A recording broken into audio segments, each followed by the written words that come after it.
बच्चों को पढ़ने से। गुड मॉर्निंग बच्चों, आज मैं आपको 12वीं क्लास में बीए में पार्ट 2 में कल का जो बाकी रह गया था वैज्ञानिक संचालन के सिद्धांत, उसके विषय में बताऊंगी। वैज्ञानिक संचालन का सिद्धांत किसने दिया है बच्चों? फ्रेडरिक टेलर ने दिया है। वैज्ञानिक संचालन का सिद्धांत फ्रेडरिक टेलर ने दिया है। वैज्ञानिक संचालन का दृष्टिकोण एक क्रांतिकारी कदम था। मतलब वैज्ञानिक सिद्धांत का दृष्टिकोण एक क्रांतिकारी कदम था, यानी कि आगे चल के लोगों को इससे फायदा मिले, इस उद्देश्य से इसे तैयार किया गया था। वे परंपरागत रूढ़िबद्ध पद्धति से दूर थे। मतलब कि वे परंपरागत यानी जो प्राचीन काल से एक पीढ़ी से दूसरी पीढ़ी पे जो नियम चले आए थे उनसे वो दूर थे। मतलब उनका कहना था कि जो प्राचीन काल की पद्धति उनको छोड़ के जो नए हैं उनको अपनाओ और उनसे कुछ नया करने की कोशिश करो। श्रमिक स्वामी एक सूत्रता से कार्य करे, इस उद्देश्य से उन्होंने वैज्ञानिक संचालन के सिद्धांत दिए जो निम्नानुसार है। उनका मानना था कि नए पद्धति से स्वामी यानी कि जो कंपनी का मालिक है और वो कर्मचारी दोनों में एक सुमेल हो, एक विचार एक जैसा हो, एक मित्रता जैसा हो, तो कार्य करे तो वो कार्य बहुत ही व्यवस्थित रूप से हो जाएगा। उन्होंने निम्न सिद्धांतों की चर्चा की है। पहला है वैज्ञानिक पद्धति।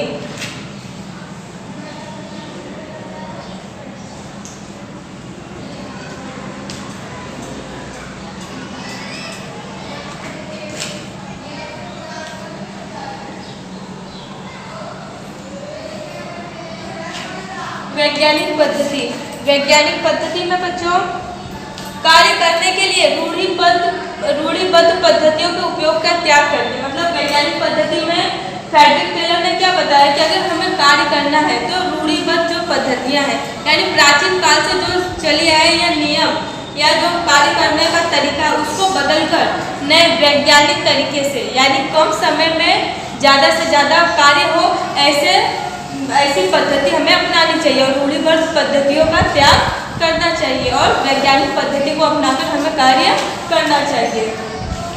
अब है दूसरा आयोजन और अमलीकरण।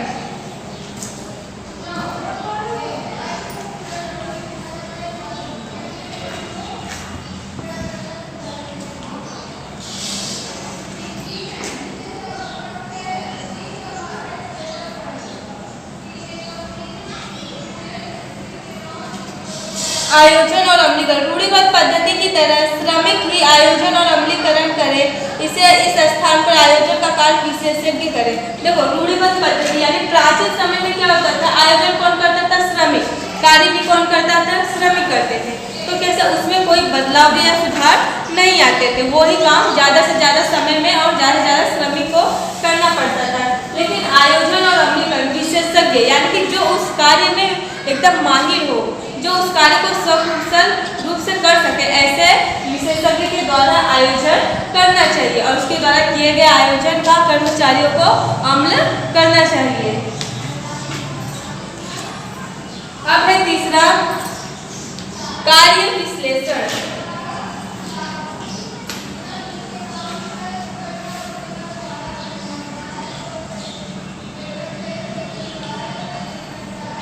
कार्य विश्लेषण अल्प खर्च और शीघ्र कार्य करने के लिए कार्य विश्लेषण उत्तम है। देखो अल्प खर्च करने के लिए मतलब कार्य विश्लेषण किस लिए उत्तम है?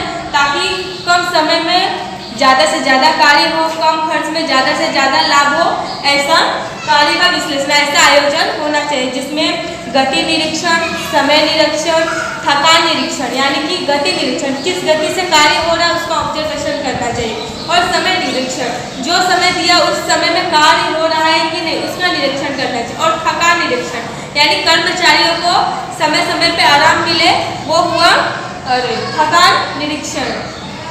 अब है चौथा प्रमाणीकरण।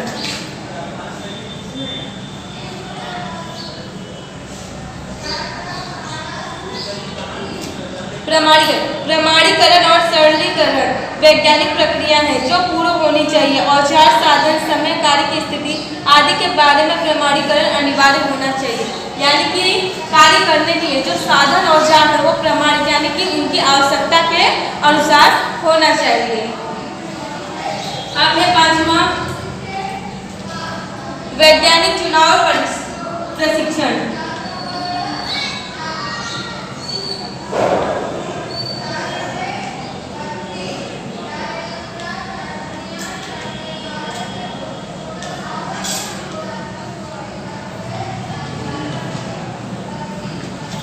वैज्ञानिक चुनाव प्रशिक्षण में श्रमिकों का चुनाव योग्य रूप से वैज्ञानिक स्तर पर होना चाहिए।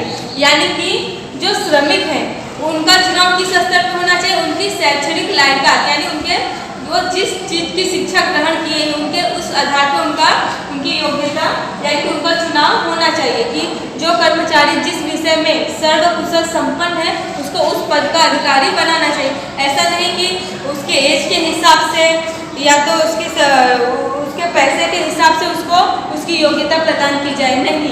इसमें क्या करना है, वैज्ञानिक चुनाव प्रशिक्षण। इसमें मतलब नए टेक्नोलॉजी के आधार पर जिसको जिस चीज़ का शिक्षा यानी जिस चीज़ का कार्य उसे सकुशल आता है उसके हिसाब से उसका चुनाव करना चाहिए। जो जिस पद के लायक है उसको वो पद सौंपना चाहिए। अब है छठवां, वित्तीय प्रोत्साहन।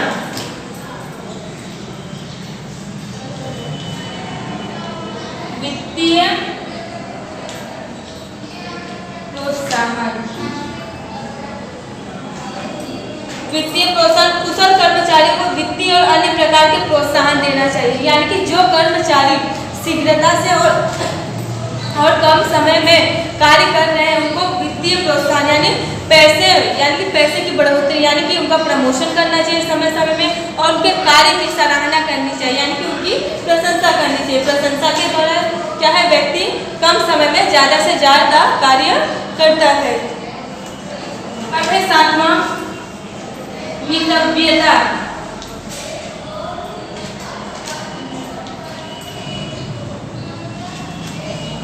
मितव्ययता वैज्ञानिक संचालन के अमल के दौरान मात्र वैज्ञानिक और टेक्निकल आधार का ही ध्यान न रखकर अल्प लागत पर जोर देना चाहिए। इसके लागत अंदाज और लागत नियंत्रण की पद्धतियों को सोचकर और विचलन ढूंढकर उनका अध्ययन और समाधान करना चाहिए।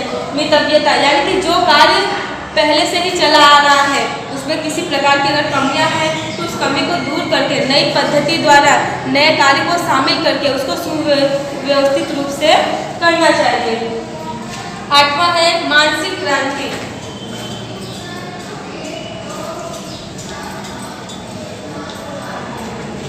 मानसिक क्रांति। मानसिक क्रांति में बच्चों स्वामी और श्रमिक, इसमें क्या है, मालिक और श्रमिक दोनों का सुमेल यानी विचार एक जैसा होना चाहिए। विचार एक जैसा होने से क्या रहता है कि दोनों एक दूसरे के अनुसार कार्य करेंगे। मालिक जैसा नियम बनाएगा, कर्मचारी उस नियम का उस हिसाब से पालन करेगा। अगर दोनों के विचार अलग हैं तो मालिक का दिमाग अलग तनाव में रहेगा और कर्मचारी भी कैसे एकदम बिना मन के कार्य करेगा, वो सही समय पे नहीं करेगा और अच्छे ढंग से नहीं करेगा। इसलिए मालिक और कर्मचारी दोनों का मानसिक संतुलन मतलब विचार एक दूसरे से मिलता जुलता होना चाहिए। तो बच्चों आशा करती हूँ आज आपको वैज्ञानिक संचालन के सिद्धांत के विषय में समझ में आया होगा।